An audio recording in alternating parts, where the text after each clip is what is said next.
విదురుడు ధృతరాష్ట్రుని పిలుపు మేర ధృతరాష్ట్రుని ఆంతరంగిక మందిరానికి చేరుకున్నాడు. ఆంతరంగిక మందిరానికి చేరుకున్నటువంటి విదురునితోటి ధృతరాష్ట్రుడు ఒక మాట అన్నాడు. విదురా, ఏమిటయ్యా, నేను అత్యంత ఆప్తుడిగా భావించినటువంటి ఈ సంజయుడు ఈ రోజున ఈ విపరీత పరిస్థితికి నేనే కారణము అని నన్ను నిందించి వెళ్ళిపోయాడు. అసలు నేనేం పొరపాటు చేశాను? ఈ రాజ్యంలో తలెత్తినటువంటి అన్నదమ్ముల మధ్యన ఉన్నటువంటి ఈ సమస్యకు, సంక్షోభానికి మొత్తానికి కారణము నేనేనా?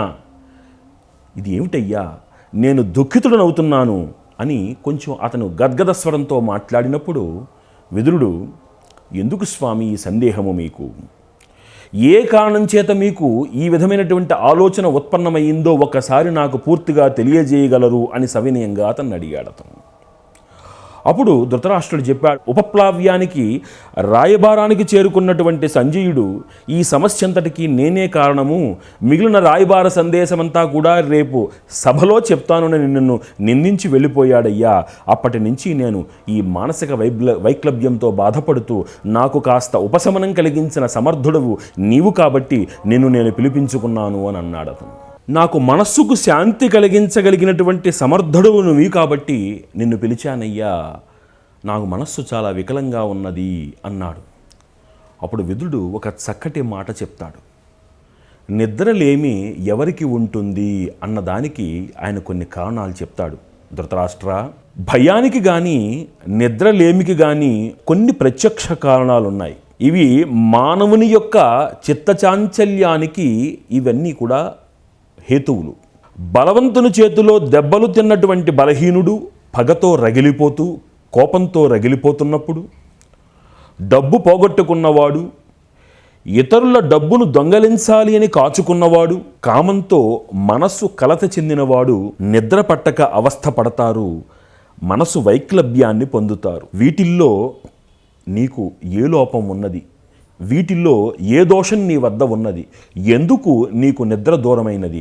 ఆలోచించి చెప్పు అన్నాడు. అప్పుడు విదురుడితో ధృతరాష్ట్రుడు అంటాడు, విదురా, ధర్మరాజు ఏమని ఉంటాడు సంజయుడితో? ఆ విషయం తెలియక నా మనస్సు కలత చెందుతోంది అన్నాడు.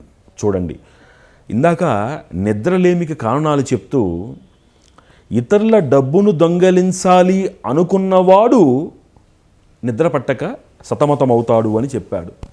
ఇప్పుడు ధృతరాష్ట్రుడి పరిస్థితి అదే. తన తమ్ముడి బిడ్డలైనటువంటి పాండవులకు చెందవలసినటువంటి రాజ్యాన్ని సైతం తన బిడ్డ అపహరించాలనుకుంటున్నప్పుడు, కుయుక్తులతోటి పాండవుల మీద దండెత్తుతున్నప్పుడు వారిని వారించలేని నిస్సహాయతతోటి తన బిడ్డల వైపు పాండవులని తలవొగ్గాలని అతను చేసేటువంటి ప్రయత్నము సఫలమవుతుందో అవ్వదో అన్నటువంటి ఒక రకమైనటువంటి మానసిక ఆందోళనలో సతమతమవుతున్నటువంటి పరిస్థితి ధృతరాష్ట్రుడిది. ధర్మరాజు ఒప్పుకున్నాడా? ఒప్పుకోలేదా? తాను పెద్దనాన్నని, భీష్ముడంతటి వాడు, ద్రోణాచార్యుడంతటి వాడు, ధృతరాష్ట్రుడంతటి వాడు కబురిచ్చి పంపించిన తర్వాత కూడా ధర్మరాజు తన రాజ్యం తనకు కావాలంటున్నాడా? తన బిడ్డలు కోరుకుంటున్నటువంటి ఆ రాజ్యము తన బిడ్డలకు దక్కదా? ఈ ఆరాటంలో ఉంది అతని మనస్సు. ఇది ధర్మము కాదు అని తెలుసు, అయినప్పటికీ దాన్ని చెయ్యాలనుకునేటువంటి అతని యొక్క మానసిక బలహీనత అతనికి నిద్ర లేకుండా చేస్తున్నది. ఇవన్నీ, ఈ ఆలోచనలన్నీ ఎక్కడి నుంచి పుడుతున్నాయి అంటే కామక్రోధ లోభ మోహ మదమాత్సర్యములనేటువంటి అరిషడ్వర్గాల నుంచి పుడుతున్నాయి. అప్పుడు ధృతరాష్ట్రుడితోటి విదురుడు అంటాడు, విదురా, ధృతరాష్ట్ర, సంజయుడు నీ శ్రేయోభిలాషి. అతని వచనములు కఠినముగా ఉన్నప్పటికీ కూడా అవి నీకు శ్రేయస్సును కలిగించే మాటలే కాబట్టి నీవు కలత చెందవలసిన అవసరం లేదు నీకు. అతని కోరిక ధర్మరాజుకు కూడా న్యాయం జరగాలనే ఉంటుంది. ఎందుకని? మీ అందరికీ బంధువు అతను. నీవెంతటి ఆప్తుడవో నీ తమ్ముడు కూడా అతనికి అంతే ఆప్తుడు. నీ తమ్ముడి బిడ్డలు కూడా అంతే సుఖంగా ఉండాలని సంజయుడు కోరుకోవడంలో దోషమేముంది?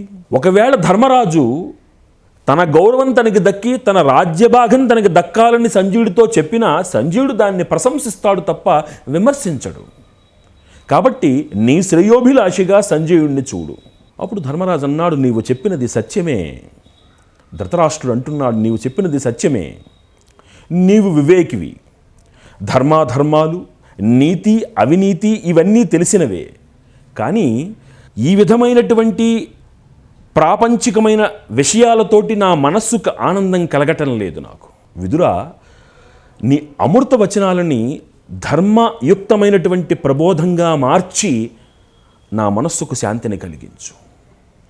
ఈ బాధని నేను అనుభవిస్తున్నాను తప్ప నా మాటలలో వివరించలేకపోతున్నాను నీకు.